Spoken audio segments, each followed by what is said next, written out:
은혜와 평강이 함께 하시기를 축복합니다. 오늘은 요한계시록 2장 10절과 11절 말씀을 봉독해 드리겠습니다.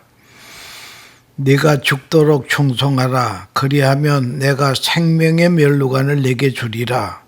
귀 있는 자는 성령의 교회들에게 하시는 말씀을 들을지어다. 이기는 자는 둘째 사망의 해를 받지 아니하리라. 아멘.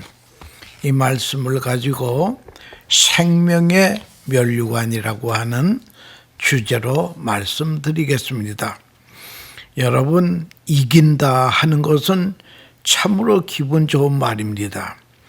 이겼다 하는 말은 더욱 신나는 말입니다. 이긴다, 이겼다, 승리를 향한 환호라고 하는 것은 언제나 우리 마음에 큰 감격을 주는 것입니다. 그러나 승자 뒤에는 반드시 패자가 있습니다. 패자가 없는 승자가 없습니다. 승리자의 큰 기쁨이 있는가 하면 패자의 비참한 모습을 우리는 함께 보아야 합니다. 이겼다고 함성을 부르고 만세를 부르고 고함을 지르고 미친 듯이 환영합니다마는 패자의 슬픈 낯 그리고 비참한 모습, 그것을 우리는 잊어서는 안 된다라고 하는 것을 알아야 됩니다. 그래서 이렇게 생각해 봅니다. 패자가 없는 승리자는 없을까? 흔히 말하기를 너도 이기고 나도 이기고 윈윈 하는 그런 것은 없을까? 나도 이기고 너도 이기는 그런 승리가 진짜 승리라고 생각이 됩니다. 우리는 간혹 그런 경우를 봅니다. 혹 물건을 샀는데 내가 잡지에서 보던 소문난 그 물건이 어느 상점에 있다는 거예요. 그래서 가봤더니 제가 그렇게 찾으려고 하던 물건이 거기에 있습니다. 이거 얼마입니까? 예, 그게 미국 돈으로 말하면 300불입니다. 그렇습니까? 300불을 척 주고 이제 그 물건을 받았습니다. 그럴 때에 물건을 사는 사람도 기쁘지만 물건을 파는 사람도 흥정도 하지 아니하고 깎지도 아니하고 그냥 달래는 값을 다 주니까 그 사람도 기분이 좋습니다. 이것이 바로 윈윈 하는 것이라고 생각이 됩니다. 오늘 본문 말씀에 보면 생명의 면류관이라고 하는 말이 있습니다. 영어로 면류관을 크라운이라 그러지 않습니까? 이 생명의 면류관이라는 말은 헬라어에선 완전히 둘로 나누게 됩니다. 디아데메라고 하는 말이 있는데 디아데메라고 하는 것은 영어로 말하면 sign of royalty, 이것은 왕권, 권력의 상징이 옳시다. 왕이 쓰는 왕관, 왕이 쓰는 왕관을 가리켜 크라운이라고 말합니다. 그 다음에 또 하나의 면류관이라고 하는 말은 헬라말로 스테파노스라고 하는 게 있습니다. 바로 이 말에서 스데반이라고 하는 말이 나왔습니다. 스테파노스, 그것은 나의 pride of victory, 승리의 표상으로 상을 주는 것입니다. 그래서 오늘 본문에 면류관이라고 하는 것은 스테파노스라고 하는 그 면류관을 말하고 있습니다. 여러분, 이 스테파노스라고 하는 면류관은 오랫동안 수고하고 훈련하고 인내하고 절제하고 이제 절정에서 평가받는 면류관을 스테파노스라고 말하는 것입니다. 여러분, 그래서 이 면류관으로 상징되는 것이 두 가지였습니다.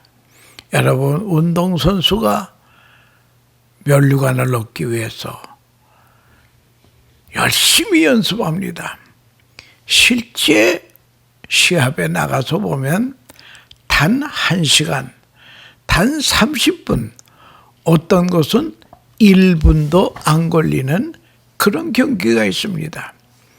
이 짧은 시간을 위해서 그동안 얼마나 많이 수고를 했겠습니까? 얼마나 많은 훈련을 하고 인내하고 절제하고 수고 끝에 절정에서 이 영광을 누리게 될 때에 씌워주는 면류관을 우리가 스테파노스라고 말하는 것입니다. 이 요한계시록에 나오는 죽도록 충성하라, 내가 생명의 면류관을 네게 주리라, 이때 생명의 스테파노스를 준다고 하는 것입니다. 요새 와서 학자들이 쓰는 용어 가운데 새로운 용어가 있습니다. 하나는 뭐냐 하면 소프트 파워라고 하는 게 있습니다. 아주 유명한 말이옵시다. 소프트 하면 여러분 잘 아시는 대로 부드럽고 관대하고 상냥하고 조용하고 온화한 그거 아니겠습니까? 그 파워, 이 소프트 파워, 그 소프트에 파워가 있다는 거예요. 권력이 있습니다. 부드러운 권력, 부드러운 이 힘, 이거 특별한 말이 아니겠습니까? 강한 자가 이기는 것 같은데 아니라는 거예요. 도리어 온유한 자가 이깁니다. 성경에도 온유한 자는 복이 있나니 저희가 땅을 기업으로 얻을 것이요. 여러분, 옛날 땅을 얻는 사람은 누가 없습니까? 전쟁에 나가 승리한 장군이 얻는 것 아니겠습니까? 이제 온유한 자가 제일 강한 자라고 하는 것입니다. 하나님은 교만한 자는 물리치십니다. 게임에도 보니까 뭘 잘났다고 떠들다가 부끄러움을 당하는 게임들 보고 있습니다. 교만한 자를 하나님이 낮추신다고 하는 것이며, 강한 자가 패하고 오히려 부드러운 자, 온유한 자, 화평케 하는 자가 도리어 이기는 것을 역사적으로 우리가 많이 볼 수 있습니다. 요새는 소프트 밸류라고 하는 말이 있습니다. 하드 밸류라는 말도 있습니다. 이것은 가치를 말하는 것인데 유형적인 가치라는 게 있지 않겠습니까? 그것은 물질이라든가 기술이라든가 지식이라든가 설비라든가 자본이라든가 이런 것은 다 하드웨어에 속하는 것입니다. 유형적 가치가 되겠습니다. 그런가 하면 무형적 가치가 있습니다. 이것은 어떤 그 회사의 이미지라든가 그 사람의 이미지라든가 이건 무형적인 것입니다. 장사하는 사람들에게는 고객 만족도 이런 게 다 이게 무형적인 가치라고 하는 것이며, 일하는 사람들이 얼마나 기쁨으로 일하는가, 얼마나 보람과 의미를 느끼고 일하는가, 뭐 이런 것들이 다 무형적 파워, 밸류라고 하는 것을 알아야 될 것입니다. 그래서 소프트 밸류라고 합니다. 소프트 파워, 소프트 밸류 이런 것이 있다라고 하는 것입니다. 여러분, 소프트 밸류를 창출하는 정신적 에너지 혹은 창의적 아이디어를 총칭하는 말이 옳습니다. 여러분, 누가 이깁니까? 물력입니까? 권력입니까? 체력입니까? 심력입니까? 지력입니까? 많은 학자들이 공통적으로 하는 말은 승리의 80%는 심력이라는 거예요. 마음의 힘이라는 것입니다. 그리고 20%가 체력이라고 하는 것입니다. 또는 지력이라고 하는 것입니다. 사실은 그 체력마저도 심력에서 오는 거예요. 마음이 흐트러지면 다 무너지게 되어 있는 것입니다. 여러분 얼마나 이것을 날마다 새롭게 느끼고 있습니까? 얼마나 확실하게 체험하고 있습니까? 여러분 건강이 밥으로 됩니까? 운동으로 됩니까? 보약으로 됩니까? 아니에요. 80%가 마음이라고 하는 것입니다. 그러니까 예수를 잘 믿는다고 하는 것이 이게 건강의 비결도 되겠습니다. 예수 잘 믿는 은혜를 받아야 되는 거예요. 마음의 은혜가 없으면 보약도 독약이 된다라고 하는 것을 알아야 됩니다. 여러분 운동 아무리 하더라도 이 마음이 아름다워야 되는데 마음의 힘이 중요하다는 거예요. 이걸 우리 신앙적으로 말하면 영력이라고 말합니다. 영적인 힘이 있어야 됩니다. 그래서 우리가 지금 운동 경기 속에서도 가만히 보면 그 심력이 참 중요해요. 내가 이렇게 그 텔레비를 통해서 LPGA 골프하는 사람들 볼 것 같으면 그렇게 잘 나가던 사람이 공이 물에 빠지고 이게 더블 보기를 하고 야단이야. 그럴 때에 마음가짐을 잘해야 된다 이게요. 초심으로 돌아올 줄 아나. 그래서 그 골프 선수들은 이 기술을 익히기에 앞서서 마음 훈련을 많이 해야 된다는 거예요. 마음 훈련이 그렇게 어려울 때에 거기서 탈출할 수 있는 것은 다시 초보로 돌아가야 된다고 하는 그런 것이지요. 현대에 있어서 성공하려면 3M이라고 하는 말이 있습니다. 3가지 M자로 시작하는 말이에요. 성공을 위해서는 첫째가 미션입니다. 그 다음에 두 번째는 미닝홀시다. 세 번째는 money. 이 3가지가 균형적으로 작용을 할 때에 성공한다라고 하는 것입니다. 미션, 이것은 사명이 있어야 됩니다. 사명의식이 투철해야 됩니다. 그리고 미닝, 의미가 있어야 됩니다.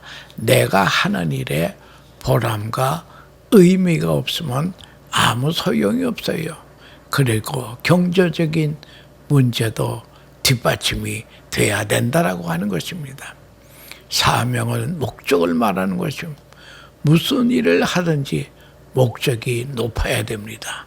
언제나 동기를 물으세요. 내가 왜 이 일을 하여야 하는가? 동기가 얼마나 고상하냐? 이게 문제올시다. 낮은 처지에 있고 형편이 없는 그러한 목적을 가지면 안 된다는 거예요. 그러면 비참한 인간이 된다는 거예요. 전체가 망가지는 것입니다. 높은 목적, 고상한 목적, 절대적인 목적을 가지고 우리가 나가야 된다라고 하는 것입니다. 그리고 이 사명의식이 중요하다는 거예요. 그 다음에는 이 일을 해 보람이 있어야 된다는 거예요. 오늘 아침에도 부엌에서 일하면서 혹은 집안일을 하면서 보람을 느낍니까? 아니면 어쩌다가 똑같은 일을 반복하며 사느냐 짜증스럽게 생각이 되십니까? 순간순간 우리는 하는 일의 의미가 충만해야 내가 만끽할 수 있다라고 하는 것입니다. 무슨 일을 하든지 그것이 바로 힘이요 성공입니다. 경제적인 여건이 따르게 돼야 됩니다. 요새 유행하는 말 가운데 또 하나의 말이 있는데 바로 오토텔릭이라고 하는 말이 있습니다. 오토라고 하는 것은 헬라어로 아우토스란 말은 myself, 내 자신이란 말이 옳시다. 그 다음에 텔로스라고 하는 말은 목적이라고 하는 것입니다. 이 두 단어를 합쳐서 아우토텔레스, 이것은 영어로 오토텔릭이라고 말합니다. 이 오토텔릭이라고 하는 말이 합해서 무슨 뜻인가 하면 자기 목적성이 옳시다. 자신의 목적이 되고 현재가 목적이 되는 것입니다. 이건 이기주의적인 생각이 아닙니다. 오토텔릭이란 대단한 중요한 의미를 가집니다.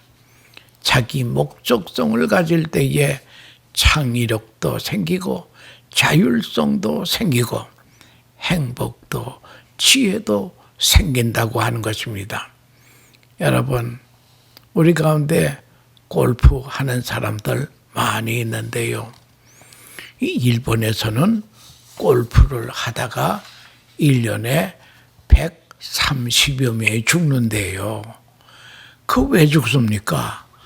그 푸른 초장에서 기분 좋게 운동하면 되는데 처음에는 운동으로 시작을 하다가 그 다음에는 내기 골프를 합니다.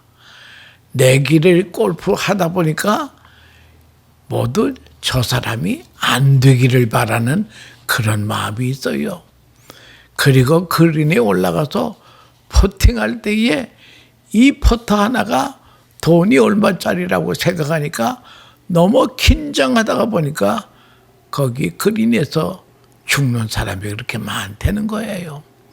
그러니까 처음에는 참 기분 좋은 운동으로 시작을 하다가 마지막에는 돈벌이로 변질이 되는 거예요. 아우토텔릭이 변질된 겁니다. 돈 버는 마음으로, 도박하는 마음으로, 명예를 찾는 마음으로, 허영심으로 여러 가지 목적이 망가지고 맙니다. 여러분, 무슨 사업을 하든지 예를 들어서 공부를 한다고 합시다. 공부 자체가 즐거워야 됩니다. 그 공부하는 게 재미가 있어요. 책 읽는 것이 재미가 있어야 되죠. 그런데 이 공부를 잘하다가 오토텔릭이 변질이 됩니다. 내가 공부하는 이유가 뭐냐? 취직하기 위해서다. 돈 벌기 위해서다. 그러니까 하기 싫은 공부도 해야 된다. 여러분, 이렇게 되면은 사명이고 의미고 다 망가진다라고 하는 것을 그걸 우리가 알아야 된다라고 하는 것입니다. 결혼도 그렇습니다. 결혼의 목적이 어디에 있습니까? 서로 도와주며 행복하게 사는 것이 또 부부가 하나 됨이 결혼의 목적인데요. 이 결혼해서 자식 낳아가지고 늙어모에 자식 신세 좀 지려고 하는, 여러분 그렇게 되면 안 된다는 거예요. 승리가 뭡니까? 바로 목적성에 있는 거예요. 목적성, 그 상태를 다른 말로 충성이라고 하는 것입니다. 충성이라고 하는 것은 피스티스라는 말인데요. 신실하다고 하는 것입니다. faithfulness, 믿을 만하다, 진실하다, 믿음을 말하는 것입니다. 내가 남을 믿고 내가 나를 믿고 남이 나를 믿는 신용도가 높아진다는 거예요. 여러분, 미국이라고 하는 사회는 우리가 잘 살려보면요, 이 사회는 신용사회라는 거예요. 크레딧이 뚝 떨어지면 살아남을 수 없는 것이 바로 미국 사회라고 하는 것을 알아야 됩니다. trustfulness, 이게 바로 믿음이 옳시다. 그래서 미국에는 달러에다 모두 In God we trust 이렇게 되어 있습니다. 사실은 이 말은 We trust in God, 이게 정식 말이 옳시다. 근데 in God을 더 강조하기 위해서 그걸 앞에 세운 것이지요. 우리는 하나님을 믿는다. 하나님을 믿는 한도에서 이 종이가 돈이 된다라고 하는 그런 말이 아니겠습니까? 여러분, 목적에 좋으면 거기에 합당한 생활이 있어야 된다는 거예요. 충성하라. 그러면 내가 생명의 멸관을 내게 주리라. 여러분, 이 충성이라고 하는 굉장한 큰 목적. 그러면 목적에 합당한 삶을 살아야 된다는 거예요. 그래서 충성하는 자에게는요, 몇 가지 특징이 있는데, 첫째는 충성된 자는 매사에 진실합니다. 두 번째는 적은 일을 정성껏 합니다. 작은 일에 충성하였음에 내가 많은 것으로 내게 맡기리라. 충성된 종에게 주인이 하는 말씀이었습니다. 그러니까 이 충성된 자는요, 시종여일합니다. 처음에만 잘하는 것이 아니라 끝에도 잘해요.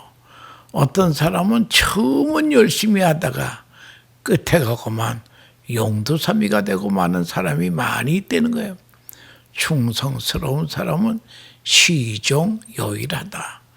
그 다음에 충성스러운 사람은요, 환경이 어려울 때 충성도를 알 수 있다는 거예요.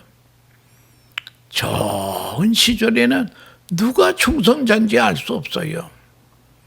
나라가 어려울 때에, 가정이 어려울 때에, 교회가 어려울 때에 충성도가 나타난다라고 하는 것입니다. 그리고 이 충성이라고 하는 것은요, 이 공동체와 더불어 운명을 같이 하는 것이라고 하는 것입니다. 여러분, 벤허라고 하는 영화, 유명한 영화 아니겠습니까? 그 영화에 보면 이 뱀미창에서 노예들이 배를 줬습니다. 이 노예들은 이 배가 서로 가는지 동으로 가는지 알 바 없어요. 아는 것은 선장만 합니다. 그래서 북소리에 맞춰서 노를 칩니다. 북소리를 빨리 치면 빨리 노를 줘야 되고, 북소리를 천천히 치면 천천히 가야 됩니다. 근데 이 노예들은요, 이 발목이 다 미끄러 매 있습니다. 그래서 만약에 그 배에 불이 나면 말이에요, 적진의 포화를 맞아서 배에 불이 나면요, 그 노예들은 배하고 같이 죽어요. 이게 바로 공동체와 운명을 같이 하는 것이 충성이라고 하는 것을, 그걸 우리가 알아야 될 것입니다. 그래서 목적과 합당한 생을 산 사람이 성공적인 충성된 사람이라고 하는 것입니다. 여기서 이탈한 것은 다 이거는 실패라고 하는 것입니다. 그래서 내 전체를 하나님 앞에 헌신합니다. 토탈이 커미트먼트가 있어야 된다며.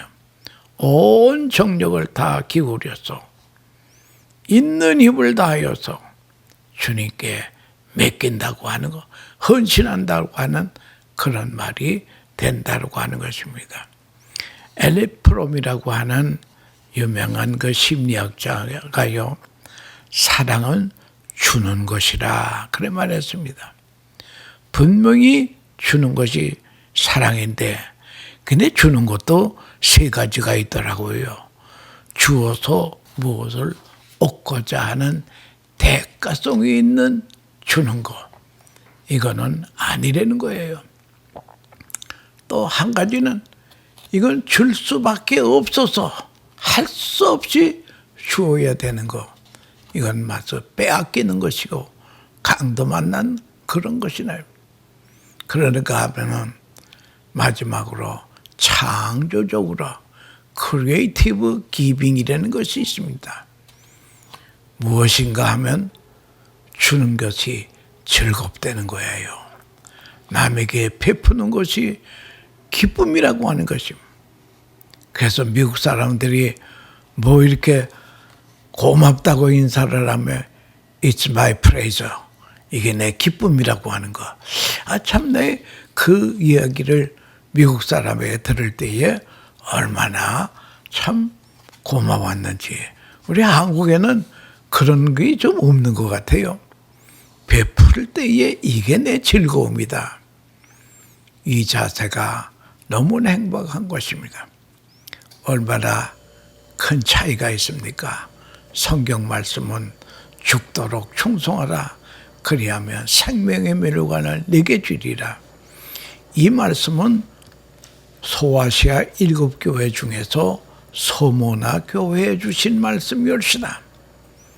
서모나 교회는 칭찬만 있고 책망이 없는 너무나 훌륭한 교회입니다. 서모나라고 하는 도시를 제가 가본 적이 있습니다. 에베소 다음으로 큰 도시예요. 지금도 20만이나 되는 도시입니다. 거기 지금도 3분의 1이 크리스천이 산다는 거예요. 여러분, 터키 안에 있는 도시인데요. 터키는 몽땅이 모슬람 국가올시다. 이 모슬람 국가에서 3분의 1이 크리스천이라고 하는 것은 너무나 놀라운 일이라고 하는 것입니다. 참 충성된 도시, 충성된 서모나 교회. 이 서모나 교회 그를 방문했을 때에 폴리각 감독이 생각이 나더라고 하는 거죠. 폴리각 감독은 충성의 대명사와 같이 훌륭한 인물이었으나 서모나 교회의 감독 폴리갑이 유대인들의 음모를 받아서 이제 결국 로마 총독이 그를 죽일 수밖에 없게 되었습니다. 화형을 처하기 위해서 장작더미를 쌓아놓았습니다. 거기에 올라 세웁니다. 그런데 마지막으로 총독이 질문을 합니다. 총독이 볼 때도 그 폴리갑 감독 목사님은 고령의 나이올시다. 86세 되는 나이고 많은 사람들에게 존경을 받는 어른이올시다. 어떤 이유로 화형에 처하게 되었습니다마는 너무 안쓰러워서 너무 괴로워서 총독이 한마디 합니다.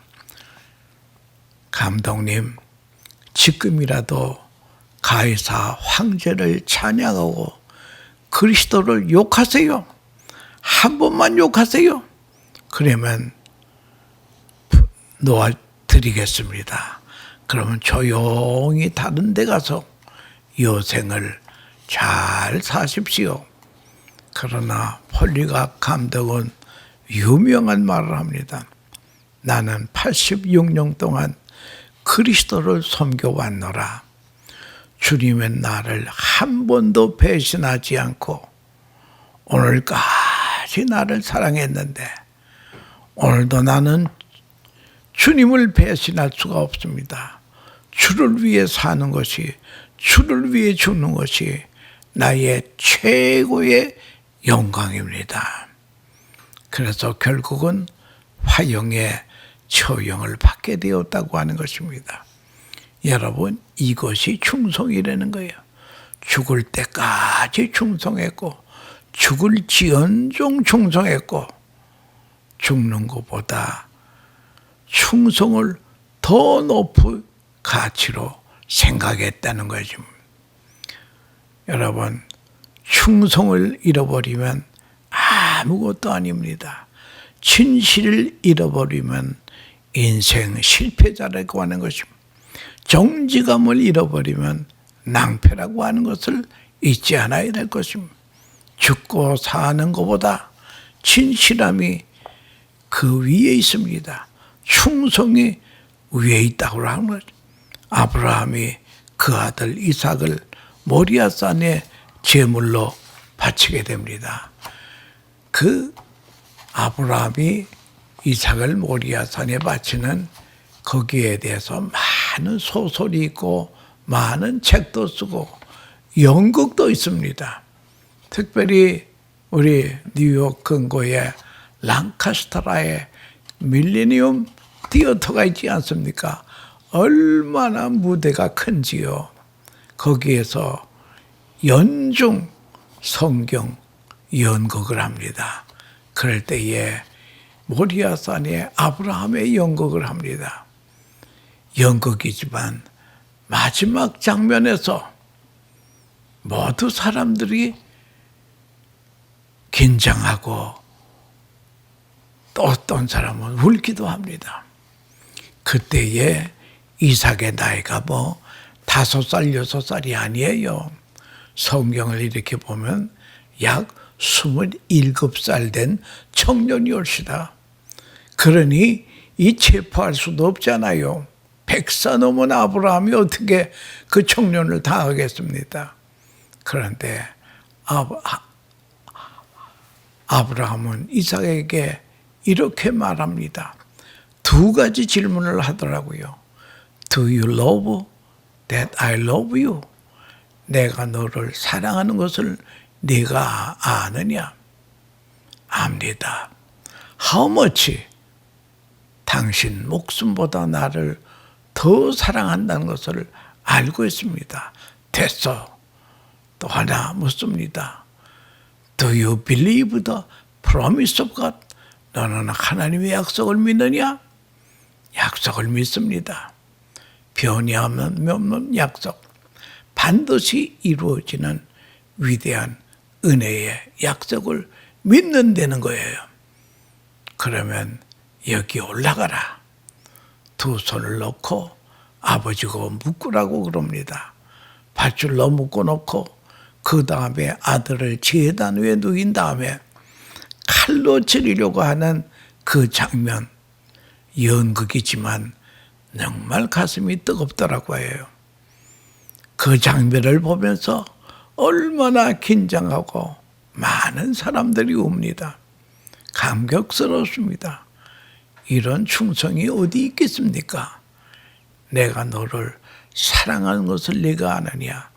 참 사랑을 알면 충성은 쉬운 것이라고 하는 것입니다. 하나님의 약속을 믿습니까? 영원한 약속을 믿습니까? 생명의 멸관을 주리라고 하신 약속을 믿습니까? 이것만 믿으면 얼마든지 충성할 수 있고 충성이 어려운 것이 아니라고 하는 것입니다. 죽은 다음에는 생명의 멸류관이 쥐어진다는 약속이 있지 않습니까?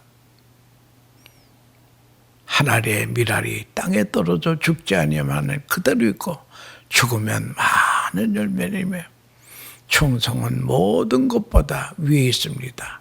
살고 죽느냐, 손해보고 부끄럽고 그게 문제가 아니란 거예요.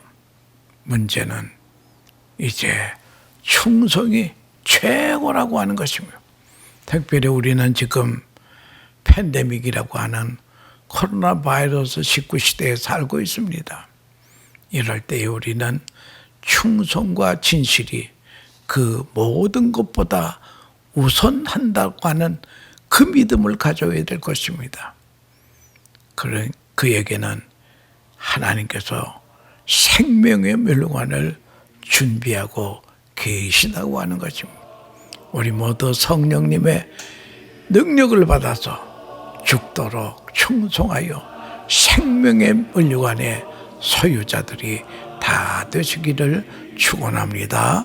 감사합니다.